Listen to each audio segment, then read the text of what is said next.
Krishna, Hare Krishna, Krishna Krishna, Hare Hare, Hare Rama, Hare Hare, Hare Krishna, Hare Krishna, हरे कृष्णा। हरे कृष्णा प्रभु जी, प्रणाम प्रभु जी। हरे कृष्णा। प्रणाम। Hare Krishna, Prabhu ji.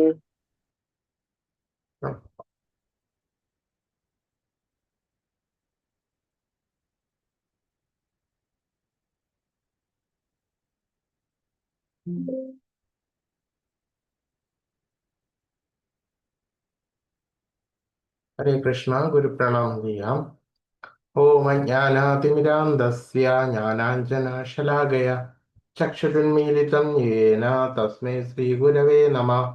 श्रीचैतन्यमनोभीष्टं स्थापितं येन भूतले स्वयं रूपकदा मह्यं ददाति सुपदान्तिकं। वन्देऽहं श्रीगुरो श्रीयुतपदकमलं श्रीगुरून् वैष्णवांश्च श्रीरूपं साग्रजातं सागणरघुनाथान्वितं तं सजीवम् साद्वैतं सावधूतं परिजनसहितं कृष्णचैतन्यदेवं श्रीराधाकृष्णपादान् सगणललिता श्रीविशाखान्वितांश्च नमः। ॐ विष्णुपादाय कृष्णप्रेष्ठाय भूतले श्रीमते भक्तिवेदान्ता स्वामिने इति नामिने। नमस्ते सारस्वते देवे गौरवाणी प्रचारिणे निर्विशेष शून्यवादी पाश्चात्यदेशतारिणे वाञ्छाकल्पतरुभ्यश्च कृपा सिन्धुभ्य एव च पतितानां पावनेभ्यो वैष्णवेभ्यो नमो नमः। हे कृष्ण करुणा सिन्धो दीनबन्धो जगत्पदे गोपेश गोपिका कान्ता राधा कान्त नमोऽस्तुते। सप्तकाञ्चन गौराङ्गी राधे वृन्दावनेश्वरी वृषभानुसुते देवी प्रणमामि हरिप्रिये। जय श्री कृष्ण चैतन्य प्रभु नित्यानंदा श्री अद्वैत गदाधर श्रीवासादि गौर भक्तवृंदा। हरे कृष्णा कृष्ण कृष्ण हरे हरे, हरे राम राम राम हरे हरे। हरे कृष्णा कृष्ण कृष्ण हरे हरे, हरे राम राम हरे हरे। हरे कृष्णा कृष्ण कृष्ण हरे हरे, हरे राम राम हरे हरे। हरे Krishna. Hare Krishna, Prabhu ji, pranama. प्रणाम।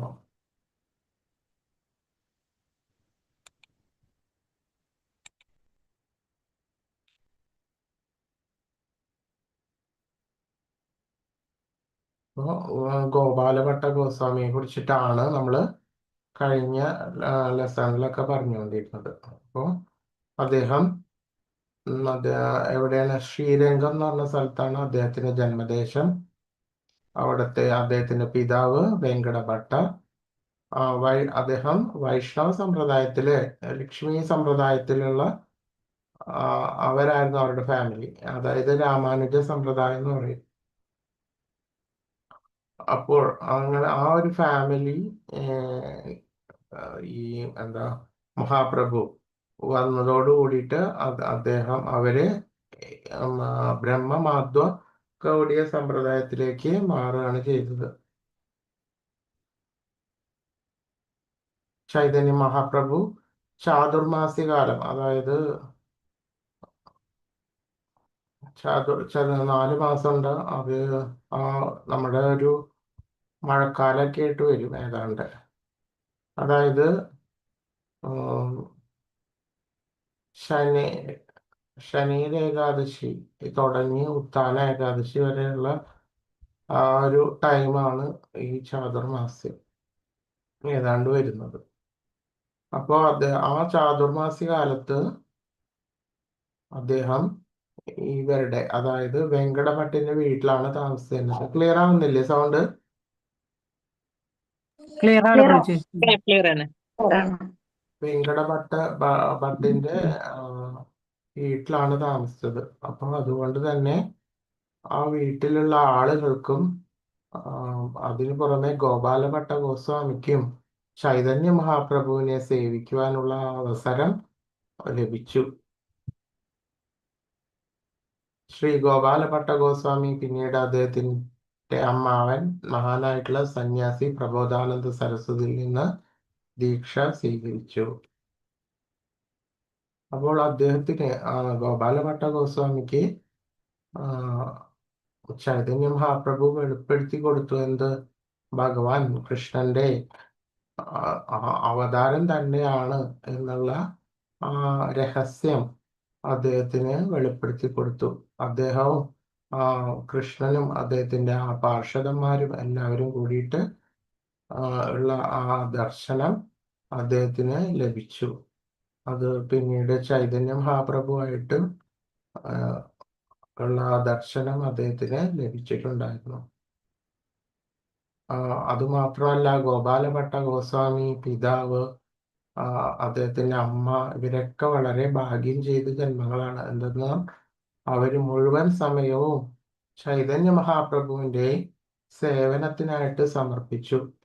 അവർ ഗോപാലഭട്ട ഗോസ്വാമിയുടെ ഗോസ്വാമിയെ വൃന്ദാവനത്തിലേക്ക് പോകാൻ അനുവദിച്ചു. അതിനുശേഷം അവർ ചൈതന്യ മഹാപ്രഭുവിനെ സേവിച്ച് ബാക്കി, അതായത് പിതാവും മാതാവും മറ്റുള്ളവരൊക്കെ അവരുടെ കാലശേഷം അവരുടെ ബാക്കിയുള്ള സമയം മുഴുവനും ഭഗവാനെ, ആ ചൈതന്യ മഹാപ്രഭുവിനെ സേവിച്ച് അവരുടെ ജീവിതം കഴിച്ചുകൂട്ടി. അങ്ങനെ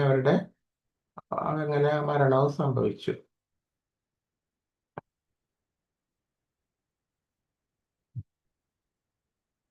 അതിനുശേഷം വൃന്ദാവനത്തിൽ പോയി കഴിഞ്ഞറിയാം, അവിടുത്തെ പ്രധാനപ്പെട്ട ദേവതയാണ് രാധാരമൺ. നിങ്ങള് പിക്ചർ കാണുന്നുണ്ടോ?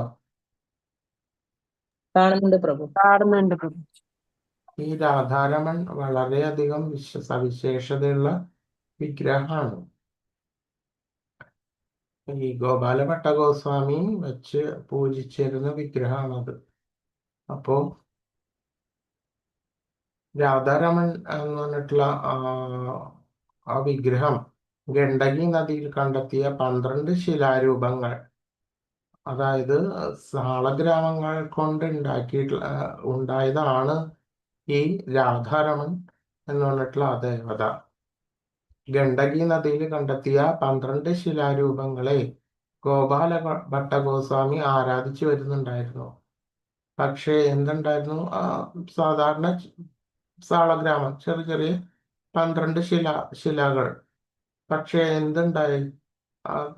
അദ്ദേഹത്തിന് തോന്നി ആ ഭഗവാന്റെ സുന്ദരമായിട്ടുള്ള ആ രൂപം ഇതിൽ ദർശിക്കാൻ, അതായത് എന്താ പറയാ, മാല ചാർത്താനോ അതുമാതിരി മറ്റ് വസ്ത്രങ്ങൾ ചാർത്താനോ ഒന്നും അതിൽ കഴിയായിരുന്നില്ല. അലങ്കാരങ്ങളൊന്നും നടത്താൻ കഴിയില്ല വിഗ്രഹത്തിന്റെ പോലെ. എന്ന് പറഞ്ഞാൽ ചെറിയ 12 ശിലാരൂപങ്ങളാണ്. അപ്പോൾ ഇതെല്ലാം ആ ഭഗവാനെ സേവിക്കുവാൻ വേണ്ടിയിട്ട് അദ്ദേഹം ഇത്തരത്തിലുള്ള ഇതെല്ലാം ചെയ്യാൻ വേണ്ടിയിട്ട് അദ്ദേഹം മനസ്സിൽ കൊതിച്ചു. നരസിംഹദേവ ചതുർദശിയുടെ വൈകുന്നേരം ഒരു ശിലാസ്തംഭത്തിൽ നിന്ന് സ്വയം പ്രത്യക്ഷപ്പെടുന്ന ഭഗവാൻ നരസിംഹദേവനെ ധ്യാനിച്ച് കൃഷ്ണൻ എങ്ങനെയെങ്കിലും തനിക്ക് പ്രത്യക്ഷപ്പെടണമെന്ന് പ്രാർത്ഥിച്ചു.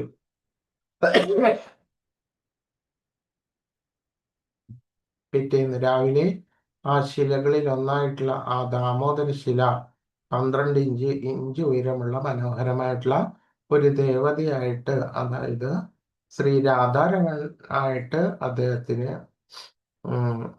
അദ്ദേഹത്തിന് മുന്നിൽ പ്രത്യക്ഷപ്പെട്ടു. അപ്പൊ ഈ 12 ശിലകളും കൂടിയിട്ട് യോജിച്ചിട്ട് ഇങ്ങനെയുള്ള ഒരു വിഗ്രഹമാണ് നമുക്ക് ഇപ്പോൾ പോകുമ്പോൾ, വൃന്ദാവനത്തിൽ പോകുമ്പോൾ കാണാൻ സാധിക്കുന്നത്. അപ്പൊ ഇതൊരു ഭഗവാന്റെ ലീലയാണ്. ആ ഭഗവാന്റെ ആ ദന്തങ്ങൾ പോലും വളരെ സൂക്ഷ്മമായിട്ട് ശ്രദ്ധിച്ചു കഴിഞ്ഞാൽ നമുക്ക് ഈ വിഗ്രഹത്തിൽ കാണുവാൻ വേണ്ടിയിട്ട് സാധിക്കും.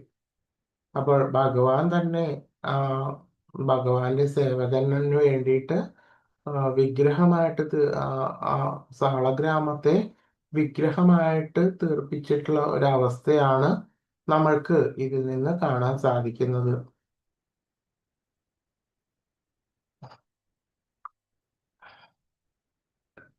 അപ്പൊ നമുക്ക് വൃന്ദാവനത്തിൽ പോയി കഴിഞ്ഞാൽ വളരെ തിരക്കേറിയ ഒരു അമ്പലം തന്നെയാണ് അവിടെ. അപ്പൊ ഇത് ഞങ്ങള് പോയിട്ടുണ്ട് പ്രഭുജി. അതെ അതെ, ഈ നല്ല ഒരു തിരക്കവിടെ. അതെ അതെ, ഈ ഒരു രീതിയിൽ തന്നെയാണ് വിഗ്രഹം നിൽക്കുന്നത് അവിടെ. അതെ, ഇത് തന്നെ. ഉം, ഉം. ശ്രീല രൂപയുടെയും സനാതനന്റെയും നിർദ്ദേശപ്രകാരം ഗോപാലഭട്ട ഗോസ്വാമി വൃന്ദാവനത്തിലെ 7 പ്രധാന ദേവതകളിൽ ഒന്നായിട്ടുള്ള രാധാരമൺ ദേവതയെ പ്രതിഷ്ഠിച്ചു.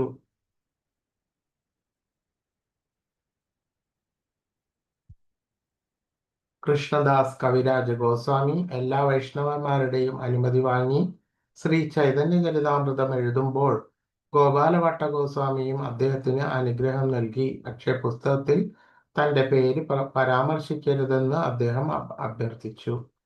അപ്പോൾ ചൈതന്യ ചരിതാമൃതം എഴുതിയിട്ടുള്ള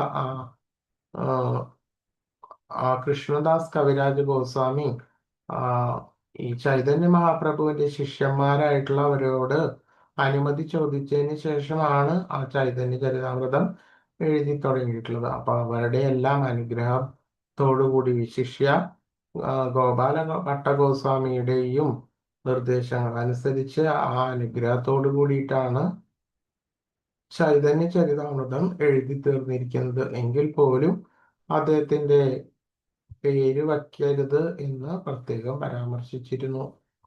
അതിനാൽ കൃഷ്ണദാസ് കവിരാജ ഗോസ്വാമി ചൈതന്യ ചരിതാമൃതത്തിന്റെ 1 or 2 ഭാഗങ്ങളിൽ വളരെ ജാഗ്രതയോട് മാത്രമേ ഗോപാലഭട്ട ഗോസ്വാമിയെ കുറിച്ച് പരാമർശിച്ചിട്ടുള്ളൂ. ശ്രീല ജീവഗോസ്വാമി തന്റെ തത്വസന്ദർഭത്തിന്റെ ആരംഭത്തിൽ ഇങ്ങനെ എഴുതിയിട്ടുണ്ട്. ബ്രാഹ്മണ കുടുംബത്തിൽ ജനിച്ച രൂപഗോസ്വാമിയുടെയും സനാതന ഗോസ്വാമിയുടെയും ഉറ്റ സുഹൃത്തായിരുന്നു. ദക്ഷിണേന്ത്യയിൽ നിന്നുള്ള, അപ്പൊ മറ്റ് ഗോസ്വാമികളെല്ലാം നോർത്ത് ഇന്ത്യൻ ഭാഗങ്ങളായിരുന്നു. പക്ഷേ ഗോപാലഭട്ട ഗോസ്വാമി ദക്ഷിണേന്ത്യനായിരുന്നു. അതായത് ശ്രീരംഗത്താണ് അദ്ദേഹത്തിന്റെ ജന്മദേശം. ഈ ദക്ഷിണേന്ത്യയിൽ നിന്നുള്ള ആ ഗോസ്വാമി ഈ സനാതന ഗോസ്വാമിയുടെയും രൂപ ഗോസ്വാമിയുടെയും ഉറ്റ സുഹൃത്തായിരുന്നു. അതിനാൽ ജീവൻ എന്നറിയപ്പെടുന്ന ഈ ചെറിയ ജീവിയായ ഞാൻ, അതായത് ജീവഗോസ്വാമി പറയാണ്, ഈ ഞാൻ മാധവാചാര്യൻ, ശ്രീധരസ്വാമി, രാമാനുജാചാര്യൻ എന്ന ശിഷ്യ പരമ്പരയിലെ മറ്റു മുതിർന്ന വൈഷ്ണവർ തുടങ്ങിയ മഹാന്മാരുടെ നിർദ്ദേശങ്ങൾ ആയി കണ്ട് പുസ്തകത്തിന്റെ സംഭവങ്ങളെ കാലക്രമത്തിൽ അടുക്കി വയ്ക്കുവാൻ ശ്രമിക്കുകയാണ്. ഭഗവത് സന്ദർഭ ആരംഭത്തിൽ ശ്രീല ജീവഗോസ്വാമിയുടെ സമാനമായിട്ടുള്ള പ്രസ്താവനകളെല്ലാം ഉണ്ട്. അപ്പോൾ വളരെയധികം വിനയത്തോടു കൂടിയിട്ടും ബഹുമാനത്തോടു കൂടിയിട്ടുമാണ് ഈ ബാക്കി അദ്ദേഹത്തിന് ബാക്കി വന്നിട്ടുള്ള ആ വൈഷ്ണവന്മാരെല്ലാം അദ്ദേഹത്തെ പരാമർശിച്ചിരിക്കുന്നത്.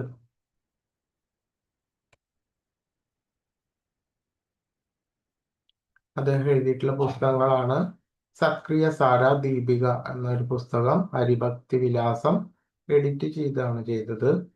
സത്സന്ദർഭയ്ക്ക് ഒരു ആമുഖം എഴുതി. കൃഷ്ണകഥ കർണാമൃതത്തിന് ഒരു വ്യാഖ്യാനം എഴുതിയിട്ടുണ്ട്. സംസ്കാര ദീപികയിലുള്ള എല്ലാ സംസ്കാരങ്ങളും ഭട്ടയുടെയാണ്. അപ്പൊ ഗോപാലഭട്ട ഗോസ്വാമിയുടെ ആയിട്ടുള്ള കുറച്ച് പുസ്തകങ്ങളുണ്ട്. അതുമാതിരി ഗണോദ്ദേശ ദീപിക, ഭഗവാൻ ശ്രീകൃഷ്ണന്റെ ലീലകൾ, കൃഷ്ണനിൽ അതിനു മുമ്പ് അനങ്കം, ഇതെല്ലാം തന്നെ പുസ്തകങ്ങളെല്ലാം അദ്ദേഹം രചിച്ചു. ഇദ്ദേഹം അതായത് ഭഗവാൻ കൃഷ്ണൻ ഈ ദ്വാപരയുഗത്തില് ഈ ഭൂമിയിൽ അവതരിച്ചപ്പോൾ അനങ്കമഞ്ജരി എന്ന പേരിലാണ് അദ്ദേഹം അറിയപ്പെട്ടിരുന്നത്. അതായത് ഗോപികമാരുടെയും അഷ്ടസഖിമാരുടെയും സേവക ആയിട്ടുള്ള അനങ്കമഞ്ജരിയായിട്ട് അദ്ദേഹത്തെ പരാമർശിച്ചിരിക്കുന്നു. ചിലപ്പോൾ ഗുണമഞ്ജരി ആയിട്ടും അവതാരമാണെന്നും കരുതി പോന്നിരിക്കുന്നു. അപ്പോൾ അദ്ദേഹത്തിന്റെ ശിഷ്യന്മാരാണ് ശ്രീനിവാസ് ആചാര്യ, അതായത് പിന്നെ ഗോപിനാഥ് പൂജാരി. ഇവർ രണ്ടുപേരാണ് അദ്ദേഹത്തിന്റെ പ്രമുഖ ശിഷ്യൻ. അടുത്തത് രഘുനാഥ് ദാസ് ഗോസ്വാമി. രഘുനാഥ് ദാസ് പഠനത്തിൽ ഏർപ്പെട്ടിരുന്ന ഒരു കൊച്ചുകുട്ടിയായിരുന്നു. ആ സമയത്ത് അദ്ദേഹത്തിന് ഹരിദാസ് ഠാക്കൂറിന്റെ ദർശനം ലഭിച്ചു.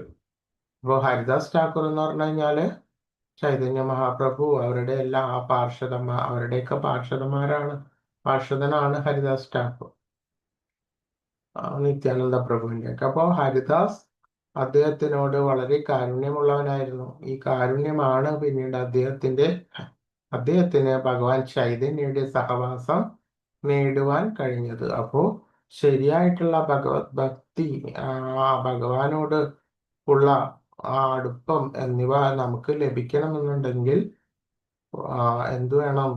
ശരിയായിട്ടുള്ള വൈഷ്ണവന്മാരോട് ഉള്ള അടുപ്പവും വിനയവും അവരോട് ഉള്ള അസോസിയേഷൻ, കൂടിച്ചേരലാണ് നമ്മളെ ഉയർന്ന തലത്തിലേക്ക് എത്തിക്കുന്നത് എന്നാണ് നമുക്ക് ഇതിൽ നിന്ന് മനസ്സിലാക്കാൻ കഴിയുന്നത്. അപ്പോൾ എപ്പോഴും സത്സംഗം എന്ന് പറയുന്നത് എന്താണ്? വളരെ പ്രാധാന്യമുള്ള സംഗതിയാണ്. രഘുനാഥ് ഗോസ്വാമി വളരെ കാലമായി ശ്രീ ചൈതന്യ മഹാപ്രഭുവിന്റെ പാദപത്മങ്ങളിൽ വളരാൻ ശ്രമിച്ചുകൊണ്ടിരുന്നു. അപ്പോൾ ഈ ചൈതന്യ മഹാപ്രഭുവിനെ കുറിച്ച് അറിഞ്ഞത് ആര് മുഖേനയാണ്? ആ വൈഷ്ണവന്മാരിൽ നിന്നാണ്. അതായത് ഹരിദാസ് ഠാക്കൂർ മുതലായിട്ടുള്ള വൈഷ്ണവന്മാരിൽ നിന്നാണ് അദ്ദേഹം ചൈതന്യ മഹാപ്രഭുവിനെ കുറിച്ചിട്ട് അറിഞ്ഞതും അദ്ദേഹത്തിന്റെ ദർശനം ലഭിക്കുവാൻ വേണ്ടിയിട്ട് ഉള്ള ആ കൊതി, ആ ആഗ്രഹം അദ്ദേഹത്തിന് ഉണ്ടായതും. അതിനുശേഷം അദ്ദേഹം സ്വന്തം ഗൃഹത്തിൽ നിന്ന് വിട്ടിട്ട് ആ ഭഗവാനെ ദർശിക്കുവാൻ വേണ്ടിയിട്ട് പോയി. ശ്രീ ചൈതന്യ മഹാപ്രഭു വൃന്ദാവനത്തിലേക്കുള്ള യാത്രാമധ്യേ ശാന്തിപുരയിലേക്ക് പോയപ്പോൾ രഘുനാഥ് ദാസ് ഗോസ്വാമി ഭഗവാന്റെ പാദപത്മങ്ങളിൽ തന്റെ ജീവിതം സമർപ്പിക്കുവാൻ വാഗ്ദാനം ചെയ്തു. അപ്പോൾ അദ്ദേഹം സർവവും ത്യജിച്ചിട്ട് ഭഗവാൻ ചൈതന്യ മഹാപ്രഭുവിന്റെ ഭഗവാന്റെ ശിഷ്യനായിട്ട് മുഴുവൻ സമയവും ആ ജീവിതവും സമർപ്പിക്കുവാൻ വേണ്ടിയിട്ട് വാഗ്ദാനം ആ സമയത്ത് ചെയ്തു എന്ന് പറയുന്നു.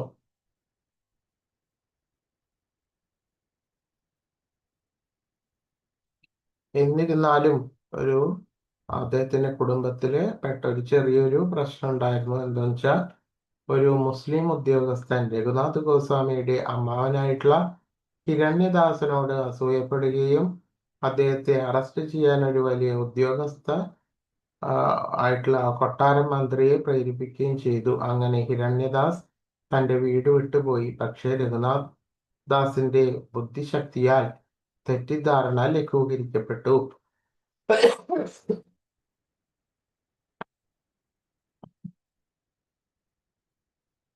അപ്പോൾ ആ പ്രശ്നങ്ങളെല്ലാം അദ്ദേഹം തന്നെ നേരിട്ട് പോയിട്ട് പരിഹരിച്ചു എന്ന് പറയുന്നു.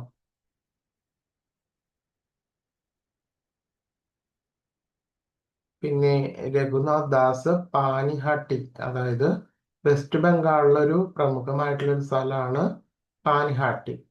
അവിടെ നിത്യാനന്ദ പ്രഭുവിന്റെ കൽപ്പന പാലിച്ച് അവിടെ തൈരില്, അതായത് ഈ അവിലുണ്ടല്ലോ, അവില്, തൈര്, അതുമാതിരി പഴം, ഇതെല്ലാം കലർത്തിയിട്ട് ഇപ്പോഴും നമ്മളുടെ ഇസ്കോണില് വൈഷ്ണവന്മാരുടെ പ്രധാനപ്പെട്ട ഒരാഘോഷമാണ് ചിത്തദഹി എന്ന് പറഞ്ഞിട്ടുള്ള ഒരാഘോഷം. നമ്മുടെ ഇവിടെ കേരളത്തിൽ അത്ര ആൾക്കാർക്ക് അധികം പരിചയം ഉണ്ടാവില്ല. പക്ഷെ ആ പാനിഹട്ടിയിലുള്ള പ്രധാനപ്പെട്ട പുരാതനമായിട്ടുള്ള ഒരു വൈഷ്ണവ ഉത്സവമാണ് ഈ ചിതാദഹി എന്ന് പറഞ്ഞിട്ടുള്ള ചിതാദഹി എന്ന് പറഞ്ഞിട്ടുള്ള ഈ മഹോത്സവം. അപ്പോൾ അവിടെ എന്താണ് ഈ അവില്, അതുമാതിരി പൊരി, തൈര്, പഴം, ഇതൊക്കെ കലർത്തിയിട്ട് ഉള്ളൊരു പ്രസാദമാണ് അവിടെ ആ സമയത്ത് കൊടുക്കുന്നത്. അവിടെ ഉത്സവം, വൈഷ്ണവ ഉത്സവമാണത്. അപ്പൊ ആ ഉത്സവത്തിന്റെ പിറ്റേന്ന് നിത്യാനന്ദ പ്രഭു രഘുനാഥ് ദാസിന് ശ്രീ ചൈതന്യ മഹാപ്രഭുവിന്റെ അഭയം വളരെ വേഗം ലഭിക്കുമെന്നുള്ള അനുഗ്രഹം നൽകി. ഈ സംഭവത്തിന് ശേഷം രഘുനാഥ് ദാസ യദുനന്ദന ആചാര്യ എന്നീ തന്റെ പുരോഹിതന്റെ സഹായത്തോടു കൂടിയിട്ട് വീട്ടിൽ നിന്ന് ഇറങ്ങിപ്പോയി. അതായത് ചൈതന്യ മഹാപ്രഭുവിൽ നിന്നുള്ള അഭയം പെട്ടെന്ന് ലഭിക്കും എന്ന് നിത്യാനന്ദ പ്രഭു അദ്ദേഹത്തിന് വാക്ക് കൊടുത്തു. പൊതുവഴിയിലൂടെയൊന്നും പോകാതെ രഘുനാഥ് ഗോസ്വാമി രഹസ്യമായിട്ട് ജഗന്നാഥ് പുരിയിലെത്തി. അപ്പോൾ പുരിയിലായിരുന്നു ആ സമയത്ത് ചൈതന്യ മഹാപ്രഭു. അതിനുശേഷം 12 ദിവസങ്ങൾക്ക് ശേഷം അദ്ദേഹം ശ്രീ ചൈതന്യ മഹാപ്രഭുവിന്റെ കമലപാദങ്ങളിൽ ആ ജഗന്നാഥ് പുരിയില് അഭയം പ്രാപിച്ചു. ശ്രീ ചൈതന്യ മഹാപ്രഭു രഘുനാഥ് ഗോസ്വാമിയെ സ്വരൂപ ദാമോദര ഗോസ്വാമിയെ ഏൽപ്പിച്ചു. അതിനാൽ രഘുനാഥ ഗോസ്വാമിയുടെ മറ്റൊരു പേരാണ് സ്വരൂപേര രഘു. അതായത് സ്വരൂപേര എന്ന് പറയുമ്പോൾ സ്വരൂപന്റെ രഘു എന്നാണ് അർത്ഥം ബംഗാളിയില്. സ്വരൂപേര രഘു, സ്വരൂപ ദാമോദരന്റെ രഘുനാഥ. അതായത് അദ്ദേഹത്തിന് തിരക്കിട്ട കുറെ പ്രവർത്തനങ്ങൾ ഉണ്ടായിരുന്നു. അതുകൊണ്ട് തന്നെ അദ്ദേഹം ആ പ്രമുഖമായിട്ടുള്ള വൈഷ്ണവ ഗോസ്വാമിയായിട്ടുള്ള ആ സ്വരൂപ ഗോസ്വാമിയെ ഏൽപ്പിക്കുകയാണ് ചെയ്തത്. അതുകൊണ്ട് തന്നെ അദ്ദേഹത്തിന്റെ ഒരു പേരും കൂടി ഉണ്ട്, സ്വരൂപേര രഘു എന്ന് പറയുന്നു.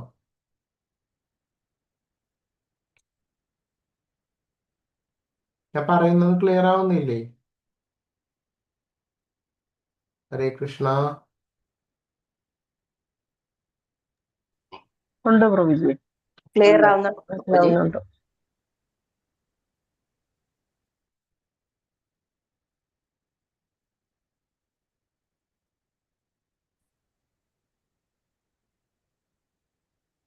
രഘുനാഥ് ദാസ് എന്ന് പറഞ്ഞത് തപസ്സിന്റെ തന്നെ പ്രതീകമാണ്. രഘുനാഥ് ദാസ്, തപസ് എന്ന് പറഞ്ഞാല് ത്യാഗം തന്നെയാണ്. അതുകൊണ്ട് തന്നെ രഘുനാഥ് ഗോസ്വാമി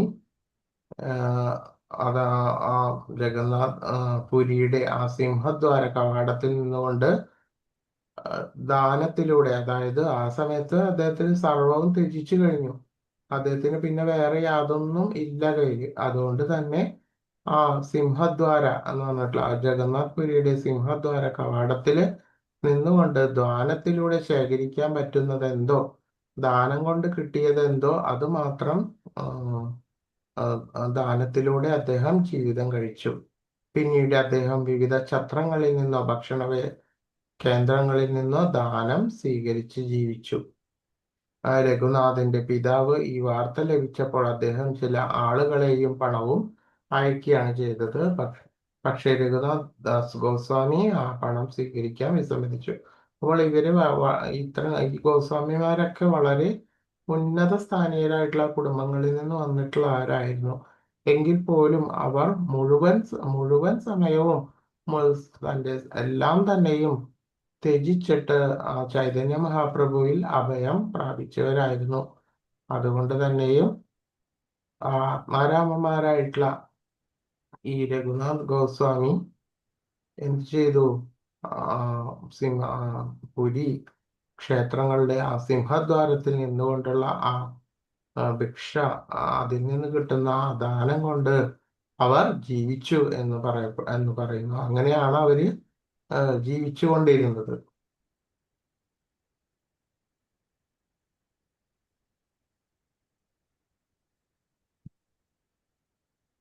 രഘുനാഥ് ഗോസ്വാമി ഛത്രങ്ങളിൽ, അതായത് ആചാര്യന്മാർ ശിഷ്യന്മാര് പഠിപ്പിച്ചിരുന്ന ഛത്രങ്ങൾ അഥവാ ഗ്രാമങ്ങൾ, ഇവിടെയെല്ലാം ഭിക്ഷയാചിച്ചിട്ടാണ് അദ്ദേഹം ജീവിച്ചിരുന്നത് എന്ന് മനസ്സിലാക്കിയ ചൈതന്യ മഹാപ്രഭു അദ്ദേഹത്തിന് സ്വന്തം കുഞ്ചാമാലയും ഗോവർദ്ധനക്കുന്നിൽ നിന്നുള്ള ഒരു കല്ലും സമ്മാനിച്ചു. എന്ന് പറഞ്ഞാല് ആ ത്യാഗപൂർവമായിട്ടുള്ള ഒരു ജീവിതമാണ് അദ്ദേഹം നയിക്കുന്നത് എന്ന് മനസ്സിലാക്കിയിട്ട് കാരുണ്യപൂർവം ഒരു മാലയും ഗോവർദ്ധനത്തിൽ നിന്നുള്ള ഒരു കല്ലും അദ്ദേഹത്തിന് സമ്മാനിച്ചു.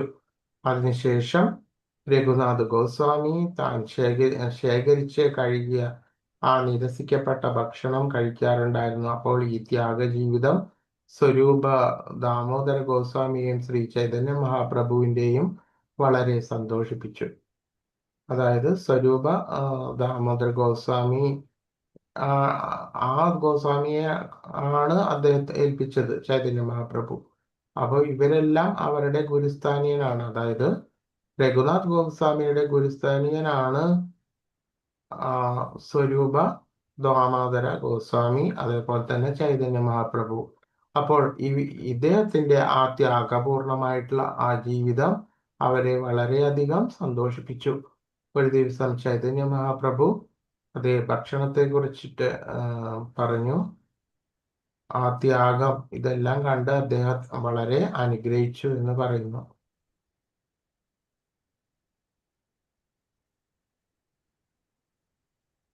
ശ്രീ ചൈതന്യ മഹാപ്രഭു ഈ ലോകം വിട്ടു പോയതിനു ശേഷം രഘുനാഥ് ദാസിന് പിന്നെ ജീവിക്കുവാൻ കഴിഞ്ഞില്ല. അതായത് പിന്നെ ജീവിക്കണമെന്ന് അദ്ദേഹത്തിന് ആഗ്രഹം ഉണ്ടായില്ല എന്ന് പറഞ്ഞു. അങ്ങനെ ആ ഗോവർദ്ധന കുന്നിൽ നിന്ന് ചാടി ജീവിതം അവസാനിപ്പിക്കുവാൻ അദ്ദേഹം വൃന്ദാവനത്തിലെത്തി. ശ്രീ രൂപയും സനാതൻ ഗോസ്വാമിയും അദ്ദേഹത്തെ സ്നേഹപൂർവ്വം സ്വീകരിച്ചു. ശ്രീമാൻ മഹാപ്രഭുവിന്റെ പുരി ലീലകളിൽ ജീവിക്കാനും എല്ലാ വ്രജവാസി വൈഷ്ണവരെയും പ്രബുദ്ധരാക്കാനും അവർ അദ്ദേഹത്തെ ബോധ്യപ്പെടുത്തി. രാധാകുണ്ടിന്റെ തീരത്ത് ഒരു ദിവസം 3 മണിക്കൂർ അദ്ദേഹം ശ്രീ ചൈതന്യ മഹാപ്രഭുവിനെ കുറിച്ച് സംസാരിച്ചു. അപ്പോൾ ചൈതന്യ മഹാപ്രഭുവിന്റെ തിരോധാനത്തിന് ശേഷം അദ്ദേഹത്തിന് പിന്നീട് ജീവിക്കണമെന്ന് ആഗ്രഹം ഉണ്ടായിരുന്നില്ല. എങ്കിൽ പോലും അദ്ദേഹം അതായത് ജന്മനിയോഗത്തെക്കുറിച്ച് ബാക്കി എങ്ങനെ ജീവിക്കണം അതെല്ലാം തന്നെ ആ രൂപ ഗോസ്വാമിയും സനാതന ഗോസ്വാമിയും അദ്ദേഹത്തെ സ്നേഹപൂർവ്വം ബോധ്യപ്പെടുത്തി. സാധാരണ ജനങ്ങൾക്കിടയിൽ ആ വൈഷ്ണവ ധർമ്മം പ്രചരിപ്പിക്കുവാൻ വേണ്ടിയിട്ടും ആ ചൈതന്യ മഹാപ്രഭുവിനെ കുറിച്ചിട്ടുള്ള ആ ലീലകൾ മറ്റുള്ളവർക്ക് മനസ്സിലാക്കി കൊടുക്കുവാൻ വേണ്ടിയിട്ടും അങ്ങനെ സേവ ചെയ്ത് ജീവിക്കണമെന്ന് അദ്ദേഹത്തെ ബോധ്യപ്പെടുത്തി. അങ്ങനെ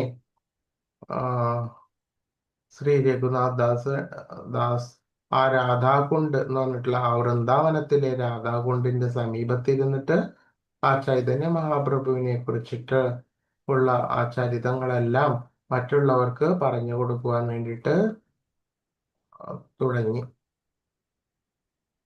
അദ്ദേഹത്തിന്റെ നിത്യം റൂട്ടീൻ, ഡെയിലി റൂട്ടീൻ എങ്ങനെയാന്ന് വെച്ച് കഴിഞ്ഞാല് അദ്ദേഹം രഘുനാഥ് ഗോസ്വാമി ദൈനംദിനം എല്ലാ ദിവസവും ഭഗവാനെ കുറിച്ചിട്ടുള്ള ആ ഭജനകൾ എല്ലാം പാടുമായിരുന്നു.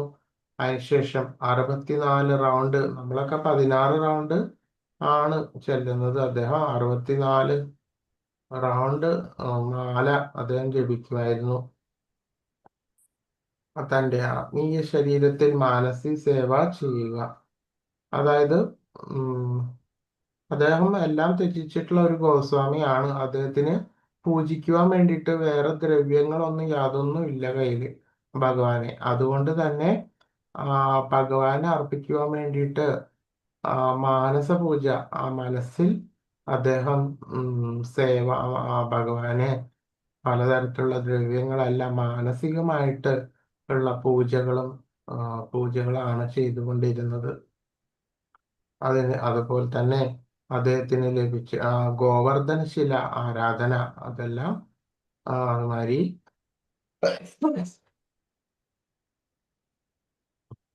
ആ രാധാകുണ്ടില് അദ്ദേഹം 3 തവണ കുളിച്ചിരുന്നു. ആ ഗോവർദ്ധനശില ആരാധന ചെയ്തിരുന്നു. ആ ഭഗവാൻ കൃഷ്ണന് 1000 പ്രണാമങ്ങൾ അദ്ദേഹം അർപ്പിച്ചിരുന്നു. അതുമാതിരി അവിടെ വന്നിരിക്കുന്ന 2000-ഓളം വൈഷ്ണവന്മാരെ സേവിക്കുകയും പ്രണാമം അർപ്പിക്കുകയും ചെയ്തിരുന്നു. 90 മിനിറ്റ് മാത്രമേ അദ്ദേഹം ഒരു ഡെയിലി 24 മണിക്കൂറിൽ 90 മിനിറ്റ് മാത്രമേ അദ്ദേഹം വിശ്രമിച്ചിരുന്നുള്ളൂ. അതിനുശേഷം ഒരു ദിവസം ഒരു കപ്പ്, അതായത് ഇല കൊണ്ടുള്ള ഒരു കപ്പ്, ആ ഒരു കപ്പ് അതായത് 100 ഗ്രാം മോര് മാത്രമേ അദ്ദേഹം കഴിച്ചിരുന്നുള്ളൂ എന്ന് പറയുന്നത്. അപ്പൊ അത്രയും ത്യാഗപൂർണമായിട്ടുള്ള ഒരു ജീവിതമായിരുന്നു അദ്ദേഹം ചെയ്തിരുന്നത്. ഇപ്പൊ രഘുനാഥ് ഗോസ്വാമിയെ കുറിച്ചിട്ടാണ് പറഞ്ഞത്.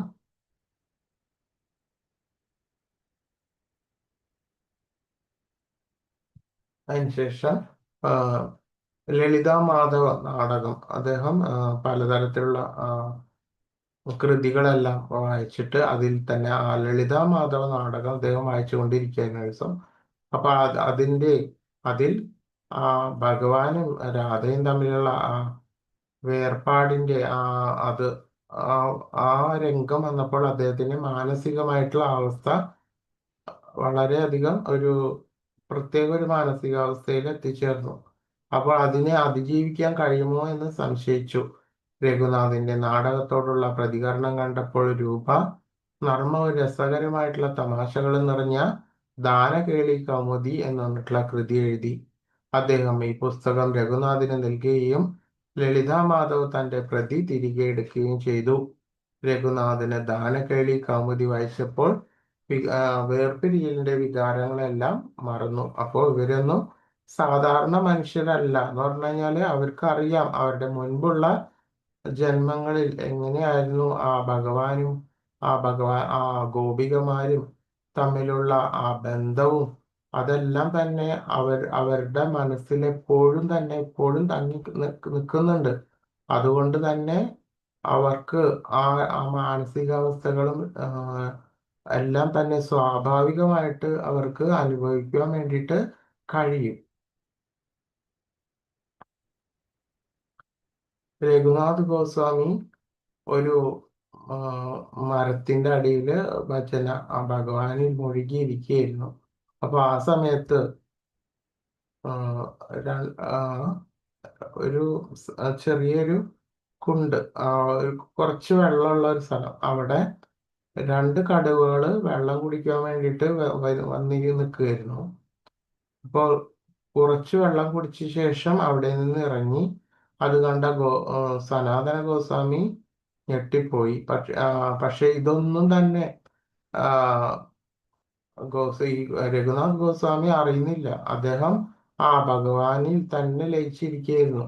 അപ്പൊ അതിന്റെ തൊട്ടടുത്ത് വന്നിട്ടാണ് ഈ പുലി വന്നിട്ട് വെള്ളം കുടിക്കുന്നത്. അപ്പൊ ഇത് ദൂരെ നിന്നിട്ട് സനാതന ഗോസ്വാമി ദർശിക്കുന്നുണ്ടായിരുന്നു. പക്ഷേ ഭഗവാൻ ശ്രീകൃഷ്ണൻ അകലെ നിന്ന് എല്ലാം വീക്ഷിച്ച് നിൽക്കുന്നുണ്ടായിരുന്നു, എല്ലാം നോക്കി നിൽക്കുന്നുണ്ടായിരുന്നു. അതായത് ഇവരെല്ലാം തന്നെ ഭഗവാന്റെ സംരക്ഷണ വലയത്തിലാണ് ഏത് സമയത്തും. അതിനുശേഷം പിന്നീട് സനാതൻ ഗോസ്വാമി അവരെല്ലാം നിർദ്ദേശിച്ചു ഒരു കുടിലില് ഭജന നടത്തുവാൻ ആവശ്യപ്പെടുകയാണ് ചെയ്തത്. അതേസമയം പിന്നെ എന്താ ഉണ്ടായത്, ഒരു കുടീരം, അതായത് അവർക്ക് ഇരിക്കുവാൻ വേണ്ടിയിട്ടുള്ള ഒരു കുടില് പോലും നിർമ്മിക്കുവാൻ വേണ്ടിയിട്ട് അവർക്ക് തീരെ താല്പര്യമില്ല. രഘുനാഥ് ഗോസ്വാമി അത്രയും ത്യാഗപൂർണമായിട്ടുള്ള ഒരു രീതിയാണ് അദ്ദേഹത്തിന്. അപ്പോൾ ഒരു കുടില് പോലും നിർമ്മിക്കുവാൻ മെനക്കെടാത്ത രഘുനാഥ് ഗോസ്വാമി ഉച്ചയ്ക്ക് സൂര്യപ്രകാശത്തിൽ ഭഗവാന്റെ ഭജനയിൽ മുഴുകിയിരിക്കുകയായിരുന്നു. അപ്പോൾ ഈ സമയത്ത് ശ്രീമതി രാധാറാണി വഴി പോവുകയാണ്. അപ്പോൾ ഭഗവാന്റെ ഭഗവാനെ തന്നെ മനനം ചെയ്തിട്ട് ഇരിക്കുന്ന രഘുനാഥ് ഗോസ്വാമിയെ കണ്ടിട്ട്, അതും പൊരി വെയിലത്താണ് ഇരിക്കുന്നത്, കണ്ടിട്ട് എന്ത് ചെയ്തു, തൻ്റെ വസ്ത്രത്തിന്റെ രാധാദേവി തൻ്റെ വസ്ത്രത്തിന്റെ സാരിയുടെ അറ്റം പിടിച്ചിട്ട് വെയില് കൊള്ളാതെ ഇരിക്കാൻ വേണ്ടിയിട്ട് രഘുനാഥ് ഗോസ്വാമിയുടെ തലയിൽ വച്ചു എന്നാണ് പറയുന്നത്. അപ്പോൾ അപ്പോഴാണ് സനാതൻ ഗോസ്വാമി എല്ലാം ആ ഭാഗത്തേക്ക് വരുന്നതും അവരിത് ദർശിക്കുന്നതും. ഇത്തവണ വീണ്ടും ഒരു കുടീരത്തിൽ ഭജന നടത്താൻ പെട്ടപ്പോൾ അദ്ദേഹം ഉടൻ തന്നെ അതനുസരിക്കാൻ സമ്മതിച്ചു. അപ്പോൾ ഇവർക്ക് ഇതൊന്നും ഇഷ്ടമുണ്ടായിരുന്നില്ല. എന്ന് പറഞ്ഞാൽ എന്തെന്നാൽ ഉയർന്ന ഒരു ഭഗവത് പ്രേമത്തോട് കൂടിയിട്ടാണ് ഈ വെയിലിൽ ഇരുന്നിട്ട് ചെയ്തത് എങ്കിൽ പോലും രാധാറാണി അവിടെ വന്നിട്ട് അവർക്ക് വേണ്ടിയിട്ടുള്ള ഒരു സേവനം ചെയ്യേണ്ടി വന്നല്ലോ, അതുകൊണ്ട് മാത്രം ഒരു കുടിലില് പോയി ഇരുന്നിട്ട് ചെയ്യാൻ വേണ്ടിയിട്ട് പറയുകയാണ് ചെയ്തത്.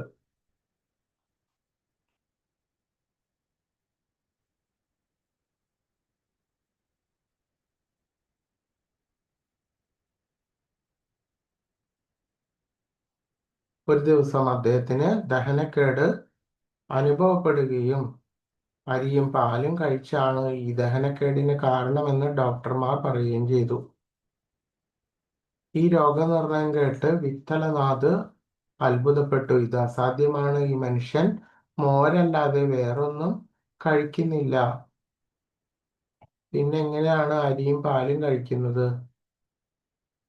രാധയും കൃഷ്ണന്റെയും ലീലകളെ കുറിച്ചുള്ള ധ്യാനത്തിനിടയിൽ താൻ പാലും അരിയും കഴിച്ചിട്ടുണ്ട് എന്ന് പറയുന്നു. അപ്പൊ അത്രയും മാനസികമായിട്ട് വളരെ ഉയർന്ന ഒരു അവസ്ഥയിലാണ് അദ്ദേഹം. അപ്പോൾ ആ മാനസികമായിട്ട് ഉള്ള ആ ഒരു സങ്കല്പം തന്നെ യാഥാർത്ഥ്യമായിട്ട് തീരുന്ന അവസ്ഥയിലേക്കാണ് ഇത് എത്തപ്പെട്ടിരിക്കുന്നത്. അതായത് രഘുനാഥ് ഗോസ്വാമിക്ക് വന്നിട്ടുള്ളത്. അപ്പോൾ എല്ലാം മാനസികമായിട്ടുള്ള അവസ്ഥയാണ് എങ്കിൽ പോലും അത് യാഥാർത്ഥ്യമായിട്ട് സംഭവിച്ചിരിക്കുന്നു. ശ്രീല രഘുനാഥ് ഗോസ്വാമിക്ക് ആ വ്രജവാസികളോട് പ്രത്യേകം വാത്സല്യം ഉണ്ടായിരുന്നു. രഘുനാഥിന് ദൈനംദിന ഭക്ഷണത്തിൽ ഒരു പാത്രം മോര് മാത്രമേ ഉണ്ടായിരുന്നുള്ളൂ.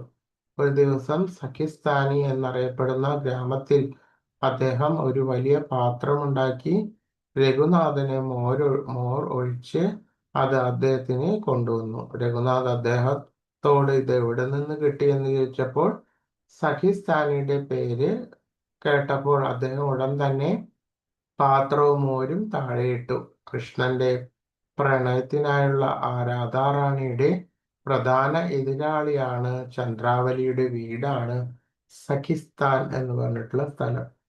അപ്പോ സഖിസ്ഥാൻ എന്ന് പറഞ്ഞിട്ടുള്ള സ്ഥലം എന്ന് പറഞ്ഞാല്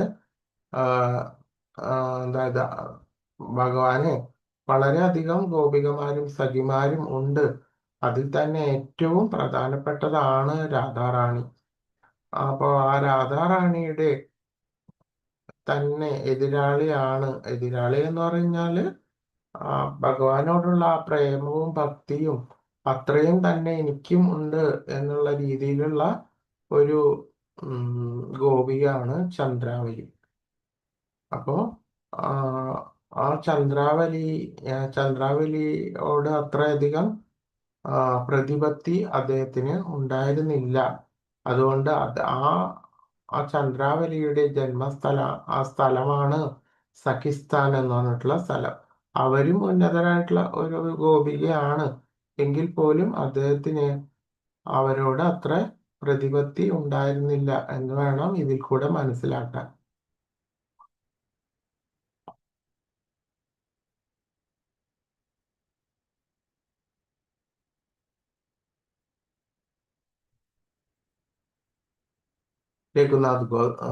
ദാസ് ഗോസ്വാമി ഏതെങ്കിലും ഒരു ഭക്തന് വീഴ്ച സംഭവിച്ചതായോ ആത്മീയ ബുദ്ധിമുട്ട് അനുഭവിച്ചതായോ കേൾക്കുവാൻ ഒരിക്കലും ഇഷ്ടപ്പെട്ടിരുന്നില്ല. വാസ്തവത്തിൽ അത് സത്യമാണെങ്കിൽ പോലും അതിനെക്കുറിച്ച് അദ്ദേഹം ഒരിക്കലും കേൾക്കുവാൻ ഇഷ്ടപ്പെട്ടിരുന്നില്ല.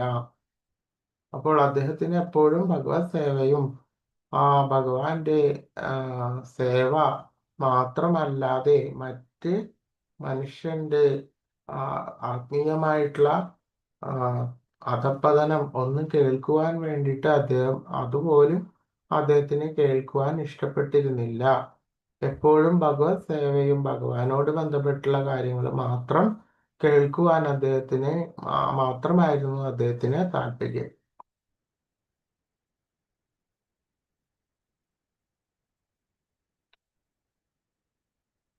ശ്രീ രഘുനാഥ് ദാസ് ഗോസ്വാമി വൃന്ദാവൻ ധാമത്തിലെ രതിമഞ്ജരി ആയിട്ട് ആണ് അദ്ദേഹത്തെ കണക്കാക്കുന്നത്.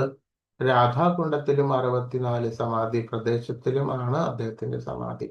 അതായത് രാധാകുണ്ടത്തിന്റെ അരികെയാണ് അദ്ദേഹത്തിന്റെ സമാധി ഉള്ളത്.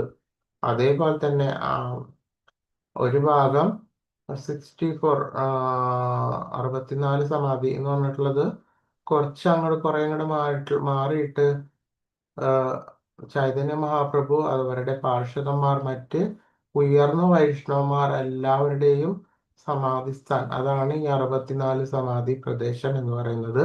അവിടെയും അദ്ദേഹത്തിന് ഒരു സമാധിയായിട്ട് ഒരു സമാധി മണ്ഡപവും കാണാൻ വേണ്ടിയിട്ട് സാധിക്കും.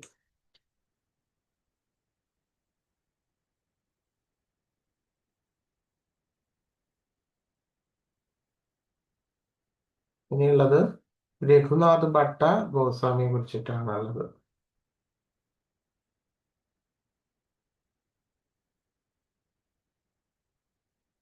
രഘുനാഥ് ഭട്ട ഗോസ്വാമി, അദ്ദേഹം ചൈതന്യ മഹാപ്രഭുവിന്റെ ആജ്ഞപ്രകാരം ആജീവനാന്ത ബ്രഹ്മചാരിയായിട്ടാണ് ജീവിച്ചിരുന്നത്.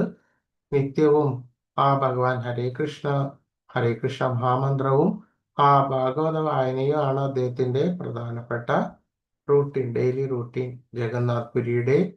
പുരിയിൽ രഘുനാഥൻ തന്റെ അസാധാരണമായിട്ടുള്ള പാചകത്തിലൂടെയും കീർത്തന പ്രകടനങ്ങളിലൂടെയും ഗൗരാംഗനെ തൃപ്തിപ്പെടുത്തി.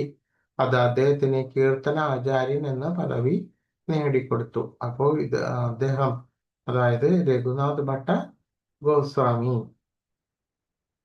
രഘുനാഥ് ഗോസ്വാമിയെ കുറിച്ചിട്ടാണ് മുമ്പ് പറഞ്ഞത്. ഇത് രഘുനാഥ് ഭട്ട ഗോസ്വാമിയെ കുറിച്ചിട്ടാണ് ഈ പറയുന്നത്. അപ്പോൾ അദ്ദേഹം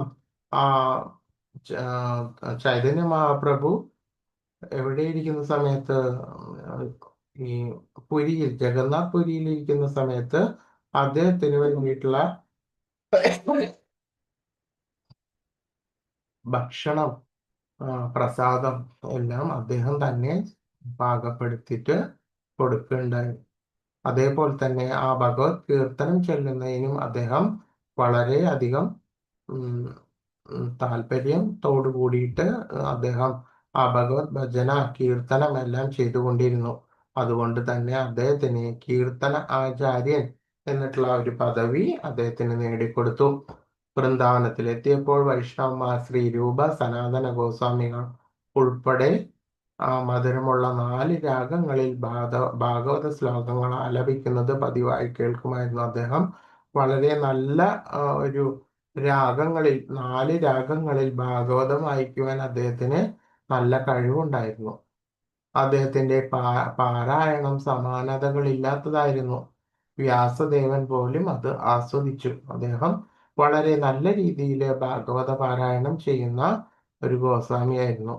ഗ്രന്ഥരാജ ശ്രീമദ് ഭാഗവതത്തിന്റെ മഹത്വവും സമാനകളില്ലാത്ത ആ പ്രാധാന്യവും പ്രസംഗിക്കുവാൻ ഭഗവാൻ ചൈതന്യന്റെ കൽപ്പന അദ്ദേഹം നിറവേറ്റി. അപ്പോൾ അദ്ദേഹം തന്റെ ടോട്ടൽ ലൈഫിലും, മുഴുവൻ ലൈഫിലും അദ്ദേഹം ഒരു സമ്പൂർണ്ണ ഭാഗവതനായിട്ട് അദ്ദേഹം ജീവിച്ചു. ഭാഗവതം എന്ന് പറഞ്ഞാല്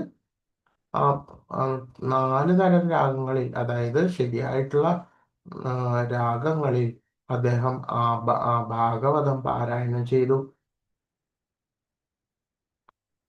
രാധാ ഗോവിന്ദനോടുള്ള അദ്ദേഹത്തിന്റെ ശുദ്ധമായിട്ടുള്ള സ്നേഹത്തിന്റെ കണ്ണിന് ആ പേജുകളിൽ നിന്ന് എനിക്ക് അത്രയധികം സ്നേഹവായ്പയോട് കൂടിയിട്ട് പൂർണ്ണമായിട്ടും ഭഗവാനെ അർപ്പിച്ചിട്ടുള്ള ആ സേവനത്തോട് കൂടിയിട്ട് ആണ്, പൂർണ്ണമായിട്ടും അർപ്പണ മനോഭാവത്തോട് കൂടിയിട്ടാണ് അദ്ദേഹം ആ ഭാഗവതം പാരായണം ചെയ്തുകൊണ്ടിരുന്നത്. കൃഷ്ണകഥയിൽ മുഴുകിയ രഘുനാഥ ഭട്ടൻ ഒരിക്കലും ലൗകിക വിഷയങ്ങൾ കേൾക്കുകയോ സംസാരിക്കുകയോ ചെയ്തില്ല. ഭക്തരെ വിമർശിക്കുന്നതിനെ കുറിച്ച് എന്താണ് പറയേണ്ടത്? എല്ലാ വൈഷ്ണവന്മാരും അവരുടെ തിരിച്ചറിവ് അനുസരിച്ച് ആത്മാർത്ഥമായും ഭഗവാനെ സേവിക്കുന്നുണ്ടെന്നും അതിനാൽ അവരുടെ തെറ്റുകൾ അവഗണിക്കണമെന്നും അദ്ദേഹം വിശ്വസിച്ചു. അപ്പോൾ നമുക്കറിയാം, പല തരത്തിലുള്ള വൈഷ്ണവ ഗ്രൂപ്പുകൾ ഉണ്ട്. നമ്മളിപ്പോൾ ഇസ്കോണിലെ പല ആൾക്കാരും ഉണ്ട്, പല സ്ഥലങ്ങളിലും വന്നവരുണ്ടാവും, പല സ്വഭാവങ്ങളും ഉണ്ടായിട്ടുണ്ടാവും. എങ്കിൽ പോലും എല്ലാവരുടെയും ഏതാണ് ലക്ഷ്യം എന്ന് പറയുന്നത്? എല്ലാവരുടെയും ലക്ഷ്യം എന്താണ്? ഭഗവാനെ പ്രാപിക്കുക, ഗുരു. ഭഗവാനെ സേവിക്കുക എന്നതാണ് ലക്ഷ്യം. അപ്പൊ അത്രയധികം ഉന്നതമായിട്ടുള്ള ഒരു ലക്ഷ്യം മുന്നിൽ കണ്ടുകൊണ്ട് പ്രവർത്തിക്കുമ്പോൾ മറ്റ് അവരുടെ കയ്യിൽ നിന്ന് പറ്റുന്ന പാകപ്പിഴകളെല്ലാം തന്നെ അവഗണിക്കണം എന്നാണ് അദ്ദേഹം വിശ്വസിച്ചത്. അപ്പോൾ എന്തെങ്കിലും ചെറിയ പാകപ്പിഴകൾ ഉണ്ടെങ്കിൽ അതൊന്നും നമ്മൾ കണ്ടില്ലെന്ന് നടിക്കണം. എല്ലാവരും ഭഗവാനെ സേവിക്കുവാൻ വേണ്ടിയിട്ട് വന്നിട്ടുള്ളതാണ് എന്നാണ് അദ്ദേഹം വിശ്വസിച്ചത്. അപ്പൊ ഇതെല്ലാം നമ്മൾ നമ്മളുടെ ജീവിതത്തിൽ പകർത്തേണ്ടതുണ്ട്. അപ്പോൾ പല പല എസ്കോൺ സെന്റേഴ്സിൽ നമ്മൾ പോകുന്നുണ്ടാവും, പല എസ്കോൺ ഗ്രൂപ്പുകളിൽ ഉണ്ടാവും. എല്ലാവരും വന്നിട്ടുള്ളത് ഉന്നതമായിട്ടുള്ള ആ ഭഗവാനെ സേവിക്കണം എന്നുള്ള ആ ലക്ഷ്യത്തോട് കൂടിയിട്ടാണ് വന്നിട്ടുള്ളത്. അതുകൊണ്ട് തന്നെ അവരുടെ കയ്യിൽ നിന്ന് വന്നിട്ടുള്ള ആ പാകപ്പിഴകളെല്ലാം നമ്മൾ കണ്ടില്ലെന്ന് നടിക്കേണ്ടതുണ്ട്. എന്തെന്നാൽ ഉയർന്ന തരത്തിലുള്ള ആ മഹനീയമായിട്ടുള്ള ആ ഭഗവത് സേവ എന്ന് പറഞ്ഞിട്ടുള്ള ലക്ഷ്യമാണ് നമ്മളുടെ മുന്നിൽ നിൽക്കുന്നത്. അതുകൊണ്ട് തന്നെ മറ്റ് കാര്യങ്ങളിൽ ശ്രദ്ധ ഊന്നേണ്ടതില്ല എന്നാണ് പറയുന്നത്. അതൊക്കെ അവഗണിക്കണം അല്ലേ പ്രഭുജി? അതെ, ഹരേ കൃഷ്ണ. അതെല്ലാം നമ്മൾ അവഗണിക്കണം. അതെല്ലാം അവഗണിച്ച് അത്രയും സമയം നമുക്ക് ഭഗവത് സേവ ചെയ്യാൻ വേണ്ടിയിട്ട് ചെയ്യാം. അല്ലെങ്കിൽ നമ്മൾ എന്ത് ചെയ്യും? താഴോട്ട് പോയിക്കൊണ്ടിരിക്കും. അവരുടെ തന്നെ കുറ്റങ്ങളും കുറവുകളും നമ്മൾ നോക്കിക്കൊണ്ടിരുന്നാൽ അതിനെ നേരം കാണുകയുള്ളൂ. അപ്പൊ അതുകൊണ്ട് അതെല്ലാം അവഗണിച്ചിട്ട് ഒരേ ഒരു ലക്ഷ്യത്തിലേക്ക്, ആ ഭഗവത് സേവ എന്ന് പറഞ്ഞ ലക്ഷ്യത്തിലേക്ക് എത്തുവാൻ വേണ്ടിയിട്ട് എല്ലാവരും ശ്രമിക്കണം. എല്ലാ വിഷയങ്ങളിലും പണ്ഡിതനായിരുന്നു അദ്ദേഹം. മറ്റു ഗോസ്വാമികളെ പോലെയൊന്നും പുസ്തകങ്ങളൊന്നും എഴുതിയിട്ടില്ലെങ്കിലും വളരെ ജ്ഞാനമുള്ള ഒരു വ്യക്തിയായിരുന്നു രഘുനാഥ് ഭട്ട ഗോസ്വാമി. ശാസ്ത്രങ്ങൾ എല്ലാം പഠിച്ചിട്ടുള്ള ഒരു വ്യക്തിയാണ്. മുസ്ലിങ്ങൾ രഘുനാഥ് ഭട്ട ഗോസ്വാമിയുടെ പവിത്രമായിട്ടുള്ള രൂപം അശുദ്ധമാക്കുമെന്ന് ഭയന്ന് ശ്രീ ജീവ ഗോസ്വാമി അദ്ദേഹത്തിന്റെ ശരീരം കത്തിച്ചു. ചിതാഭസ്മം 2 സമാധികളിലും സ്ഥാപിച്ചു. ഒന്ന് രാധാകുണ്ഡത്തിലും മറ്റൊന്ന് 64 സമാധി സ്ഥലത്തും. എന്തെന്നാൽ സാധാരണ ഗോസ്വാമിമാരുടെയും സന്യാസിമാരുടെയും ശരീരം അവരുടെ സമാധി, അവരുടെ കാലശേഷം ഒരിക്കലും കത്തിക്കാറില്ല. സാധാരണ അവരെ സമാധി ഇരുത്തുകയാണ് പതിവ്. പക്ഷേ ആ ഒരു കാലഘട്ടത്തില് ചില സമയങ്ങളിൽ അത് പറ്റാതെ വന്നിട്ടുണ്ടാകാം. എന്തുകൊണ്ടെന്നാൽ ഈ മുസ്ലിംസിന്റെ വളരെയധികം എതിർപ്പുകൾ ആ സമയത്ത് വന്നിട്ടുണ്ടായിട്ടുണ്ട്. അതുകൊണ്ട് തന്നെ ആ ഗോസ്വാമിമാരുടെ ശരീരം അശുദ്ധമാക്കുമെന്ന് ഈ ജീവഗോസ്വാമി ഭയന്നു. അതുകൊണ്ട് തന്നെ അത്രയധികം പ്രധാനപ്പെട്ട ആ ഗോസ്വാമിയുടെ ശരീരം ഒരിക്കലും അശുദ്ധമാവരുത് എന്ന് കരുതിക്കൊണ്ട് അദ്ദേഹം ആ ഗോസ്വാമിയുടെ ശരീരം അദ്ദേഹത്തിന്റെ സമാധി ശേഷം കത്തിക്കുകയാണ് ചെയ്തത്. എന്നിട്ട് അതിന്റെ ചിതാഭസ്മം രാധാകുണ്ടിലും പിന്നെ ഈ പറയുന്ന 64 സമാധി, 64 ഗോസ്വാമിമാരുടെ ആ സമാധി സ്ഥലത്തും 2 സ്ഥലത്തും അദ്ദേഹത്തിന് സമാധി മണ്ഡപം ഉണ്ട്. നമുക്ക് ഇപ്പോഴും പോയി കഴിഞ്ഞാല് കാണാൻ സാധിക്കും. രാധാ ഗോവിന്ദജിയുടെ നിത്യലീലയിൽ അദ്ദേഹം രാഗമഞ്ജരി എന്ന് പറയുന്നു. അപ്പോ അദ്ദേഹം മഞ്ജരികളിൽ തന്നെ ആ രാഗമഞ്ജരിയായിട്ടാണ് വിവക്ഷിക്കുന്നത്. ശ്രീരാധയുടെ അഷ്ടമഞ്ജരികളിൽ ഒന്നാണ് രാഗമഞ്ജരി.